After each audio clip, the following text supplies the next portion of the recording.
You're listening to Science and Spirituality with Deepak Chopra.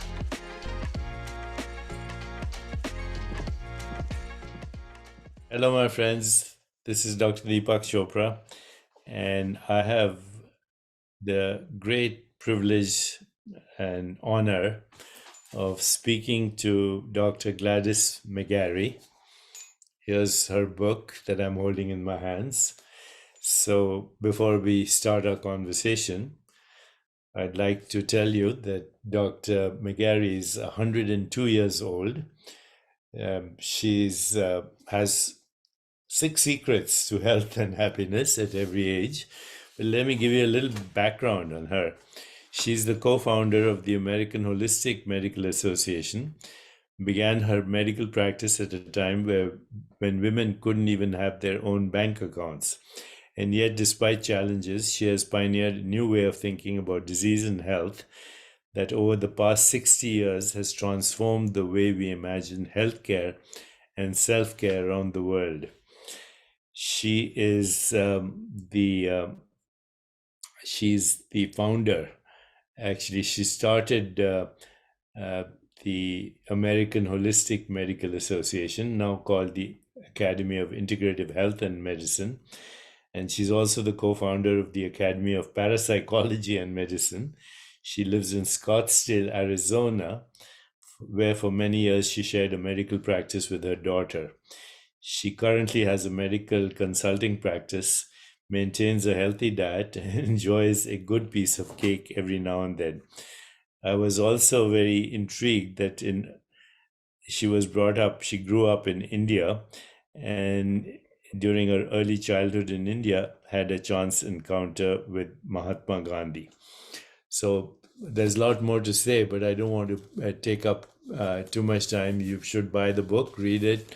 But right now, I want to take this opportunity to have this conversation with her so that you can all be inspired. Gladys, I'm so honored and grateful that you're doing this interview with me. I'm very, very proud to do it.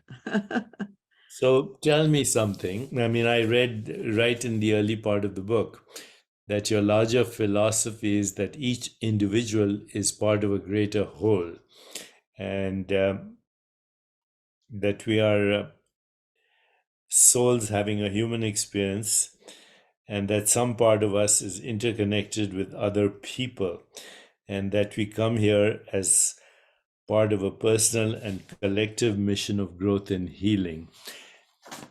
Share with me these ideas right now. So the world is currently at a crossroads. It looks like one road leads to extinction, and the other road, the road less traveled, but you have pioneered that, could lead to a more peaceful, just, sustainable, and joyful and healthier world.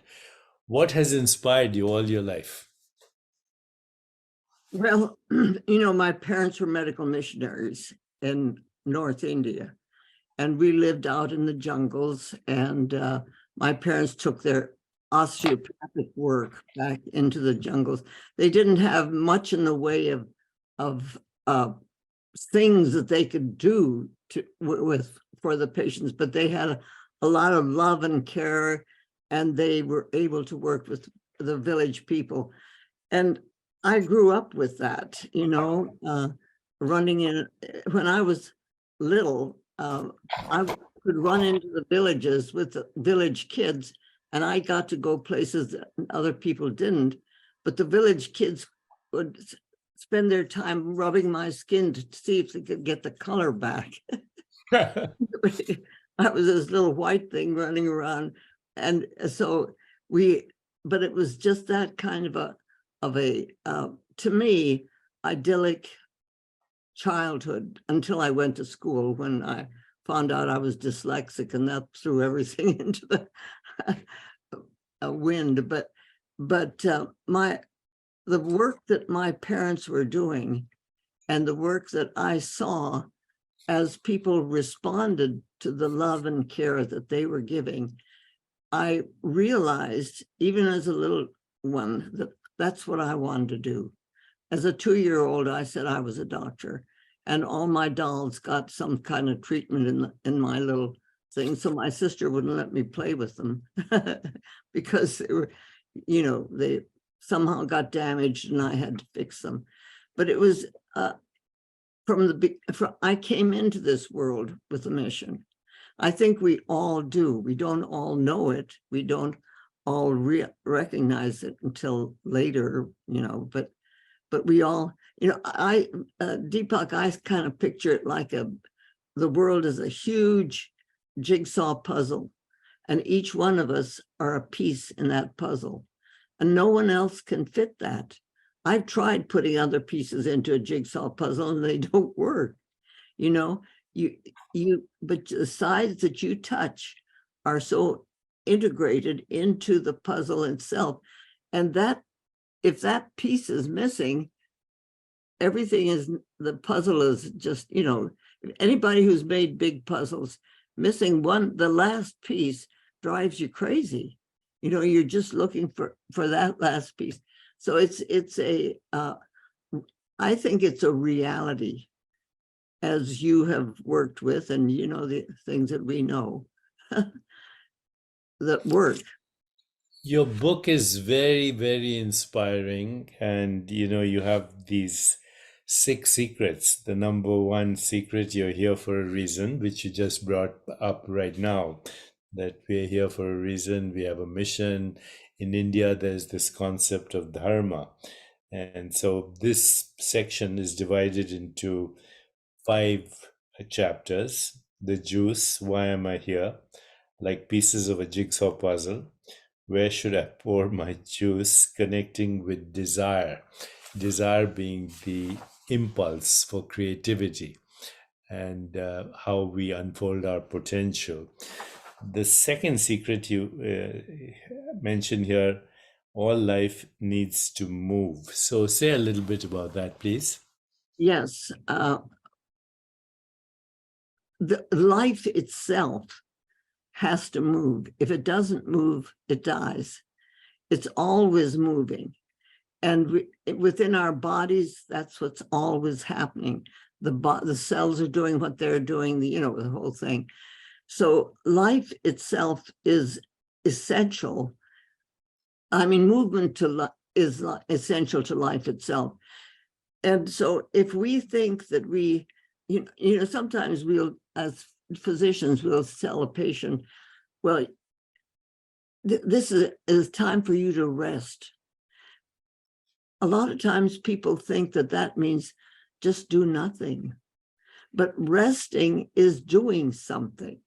In other words, if we can understand that everything that we do is something that is taking us on down this path of life, then we can coordinate whatever it is that we're doing, whether it's resting or running or whatever, or working, it's that process. And in the process, we ourselves grow and continue to grow and learn. In the Eastern wisdom tradition, they talk about impermanence, which is in fact transformation and movement, right? Otherwise, we'd all be stuck if we didn't. Absolutely. Impermanence. But in this section, you also talk about 2 other things: moving through pain and locked in shame. Can you share that? Well, it's so easy to get stuck in these dark places.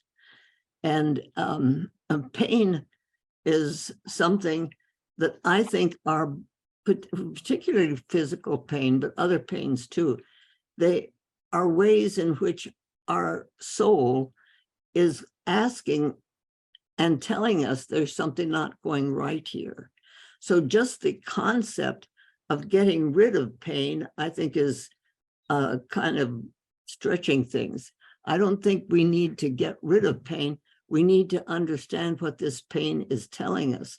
I have a friend, an amazing woman who's a painter. She's an artist, and she's had pain all her life. I mean, some people have life that is a constant physical struggle. She's one of those people joyous, amazing, beautiful woman, because when pain starts to get her down, she gets her paints out and she starts painting.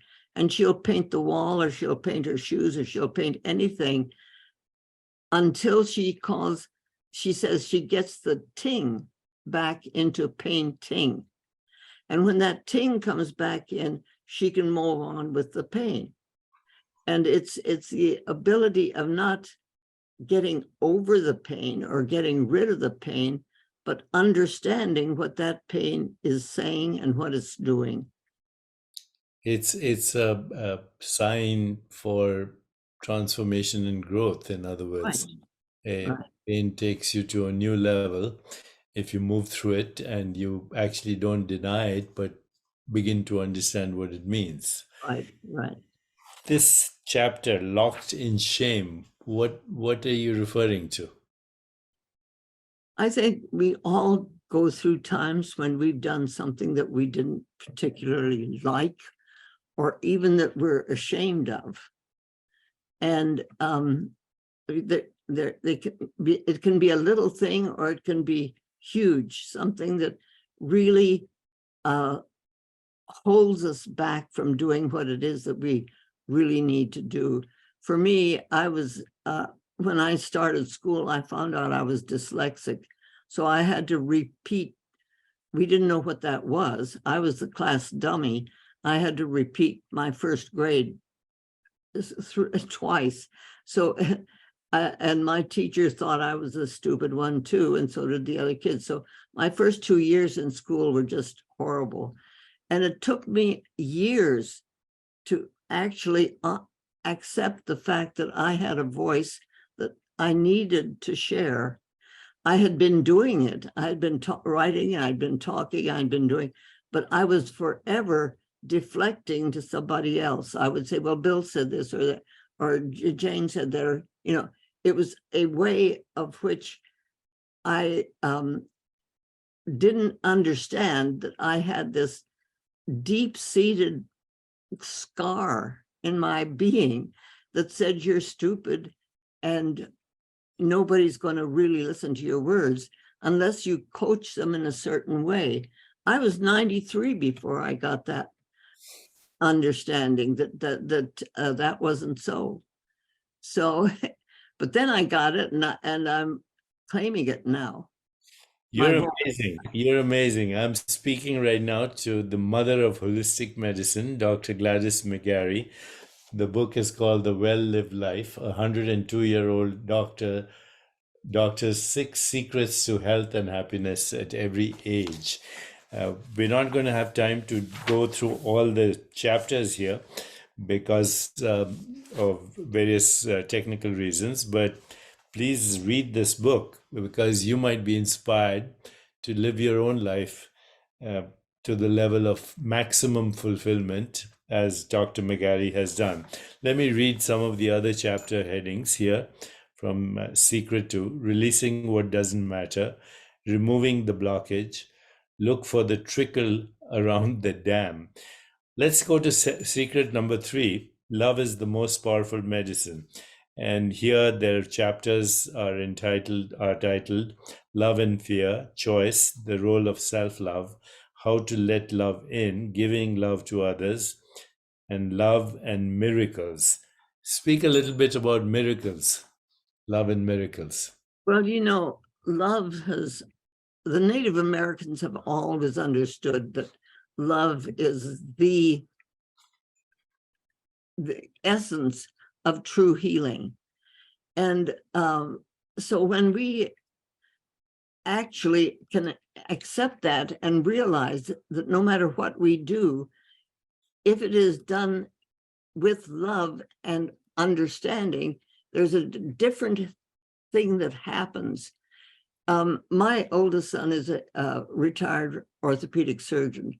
And when he came through Phoenix, he said to me, Mom, you know, I'm going out into the world. I'm going to have people's lives in my hands. I don't know if I can handle that. And I said, well, Carl, if you think that you're the one that does the healing, you have a right to be scared. But if you can understand that this amazing training that you've had in orthopedics is something that you can use and work with throughout your whole life, as you then, after you've done the work that you need to do, then support the patient and the physician within that patient who becomes your colleague as you're doing, as they are doing their own healing. Now, the miracle happens when we call it a miracle because it's difficult for us to understand how this could happen. But when that happens, it's the reality of how life moves on. A friend of mine, a patient friend of mine, just died a couple of months ago at the age of 79, and she lived all of her life since she was 18 months old with a 1/4 of one kidney. Now, how did that happen? None of us ever figured it out. 1/4 of one kidney. And that is a true miracle, and I call it living medicine. Living medicine to me is the very life force itself, which is imbued with love and works in amazing ways. Secret 4, you are never alone, and the chapter headings here: life is connection, embracing imperfection, find your friends, how to set boundaries, the power of listening, and then finally, angels appear. So this is about, of course, engagement and interconnectivity, and how we are never, in fact, isolated beings. Our life is in the matrix of interbeingness, and that is an extension of love itself. It brings compassion, empathy, joy, peace, equanimity. But explain this chapter, Angels Appear. Well, in my life, there have always been people who have helped me out, in ways that I could never have understood or really understood at the time. I mentioned that I was in first grade twice. That was up in Woodstock in the Himalayas. But third grade, I had a teacher that saw something in me that the others had not seen, and she appointed me class governor. So I could start doing things that I knew how to do, but I couldn't read or write or add up or anything. But she understood what was going on. To me, she was an angel.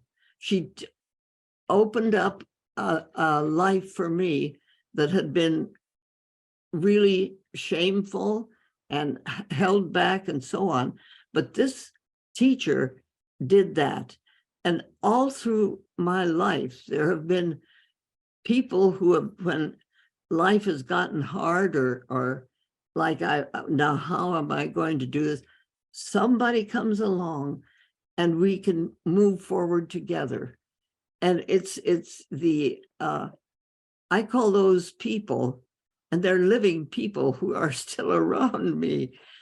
They're angels, because that angelic force within them is what is helping me do the things that I can do, which can be like angelic force for other people. That's the way life works when you have love as the important medicine. So, Gladys, I think you have to be an angel to bring angels in your life, and that's why it happened to you. And by the way, you have a remarkable memory going back to 2 years of age, and even kindergarten, and your stories about the Himalayas. And these days, everybody is so fearful of dementia and Alzheimer's. They say when you get to 80, most people start to have cognitive decline. But you're an example of that's not necessarily so. You're 102, and you're sharing stories with me which go back almost 100 years. Yes, yes. Well, my life goes back that far, and I've worked a lot, Deepak, with dreams, and sometimes I do what if I can't fall asleep, sometimes what I do is go down memory lane, and that's the amazing memories that I have, and it's reconnecting with parts of my life that were so amazing and enjoying them, By the the way, that's brilliant. Absolutely brilliant. I do the same thing when at night when I go to sleep, I kind of recapitulate my whole life, right. remembering pivotal moments in my life of joy, but also of challenges. I think that's what keeps the brain alive, just Yeah, remembering pivotal moments in your life. It kind of resets the right. neural networks to keep your cognitive and perceptual abilities at peak level. And we give ourselves a shabash. Yeah, big shabash. Congratulations. That's Hindi, by the way. So, Yeah. um, the next secret is called Everything is Your Teacher, a lesson in everything, how to stop fighting, the role of dreams, which you just mentioned, when you just keep hurting, another chapter in the impossible moments, and then another chapter, lesson after lesson. Now, tell me, over here, I also read that you are very interested in parapsychology. Tell us a little bit about that. Well, we got interested in the Edgar Cayce work way back in the early 70s. And that work led us into understanding aspects of the human, ancient human evolving process, which then has brought us up to this point, but it included the whole idea of reincarnation and so on. But it also enfolded parapsychology into the medical field for us. And as a result of that, Bill and I had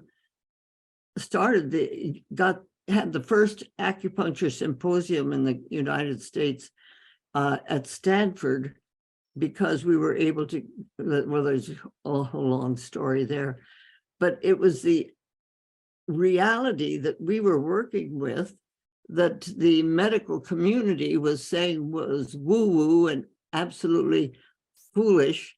But we had started this, the Academy of Parapsychology and Medicine, and under that leadership, we were able to start having conferences all up and down the West Coast. You remember those, there be in the 70s and 80s, there such excitement because the whole concept of how our mind works and so on and so forth was evolving.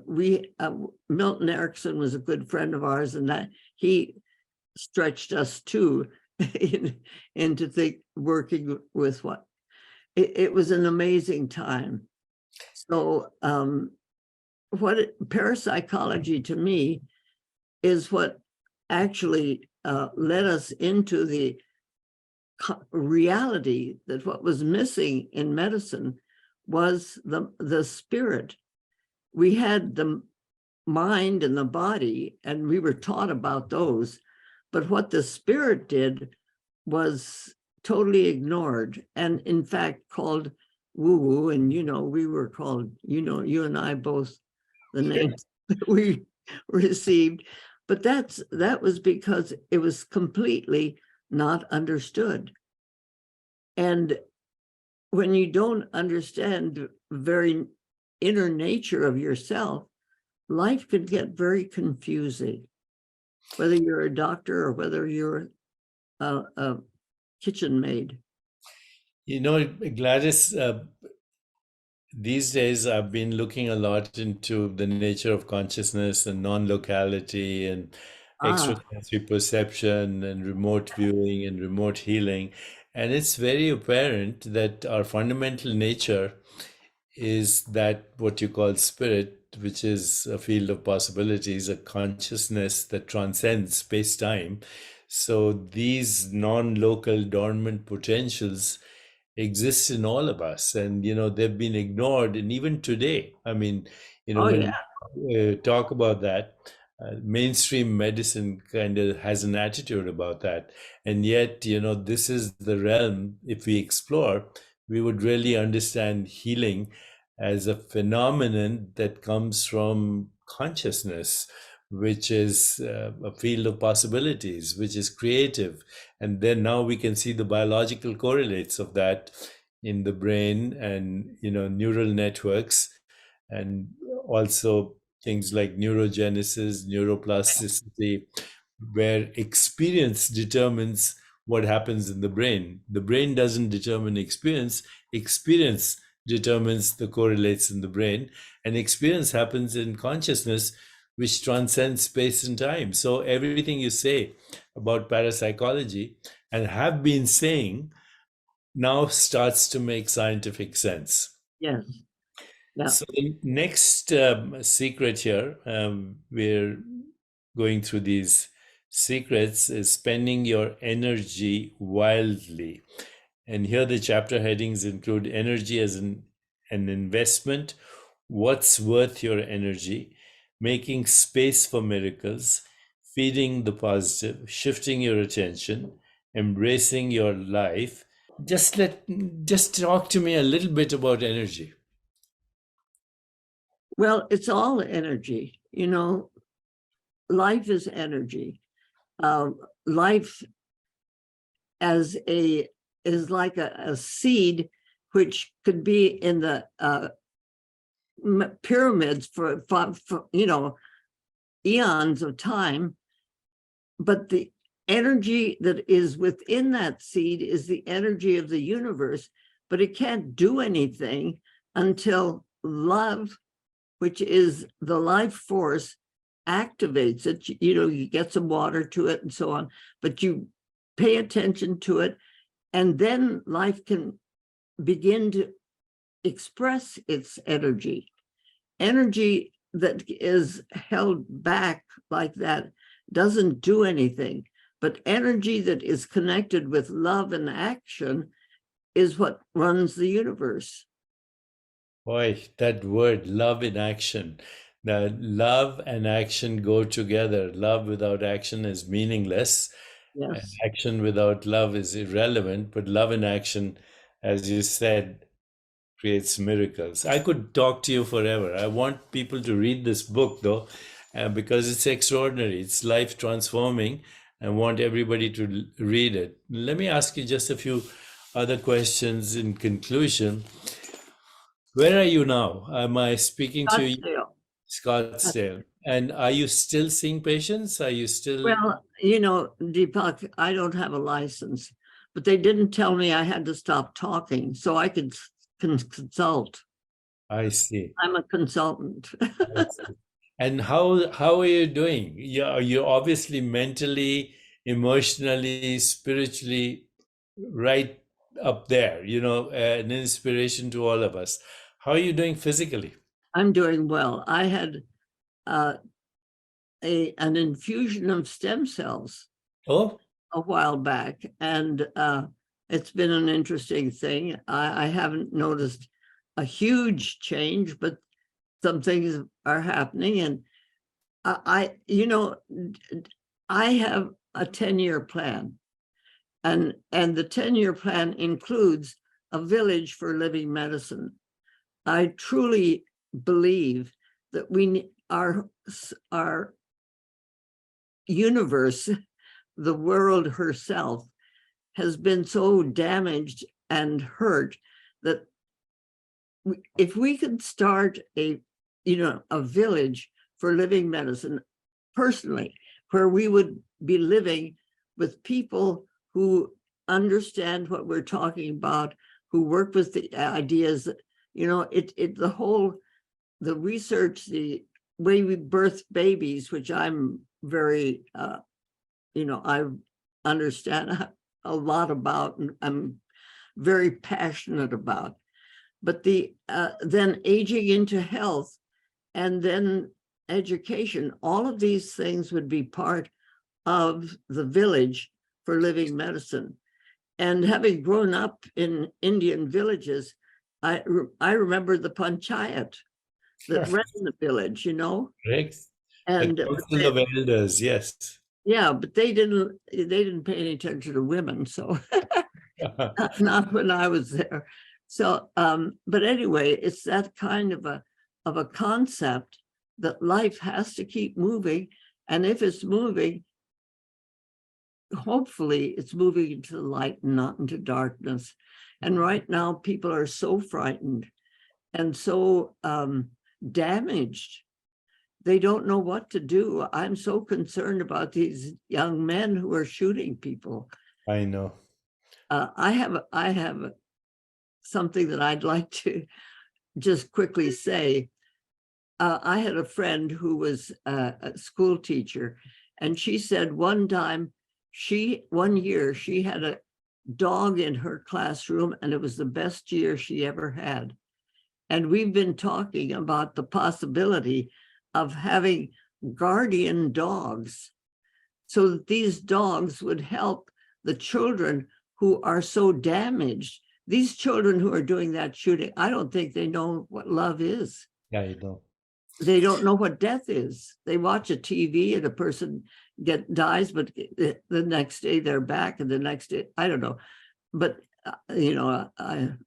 however, they really would, it would be so comforting for a child that is having trauma and stuff at home to come to school and have a dog that kind of understands them, because a dog isn't going to go near a child that's afraid of the dog, but as soon as a child reaches out to the dog, it'll be there. And to have them eat, Deepak would start a whole new profession. You'd have to have hypoallergenic dogs. You'd have to have the trainer trained, the dog would have to be trained, the teacher would have to be trained, the parents would have to know, it would start a whole new profession.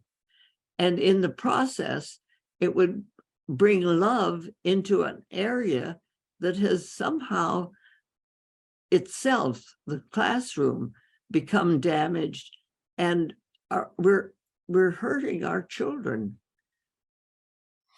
Gladys, you are such a remarkable human being. In you, I see the evolution of healing and medicine, which is 100 years in evolution, and you are the living example of that.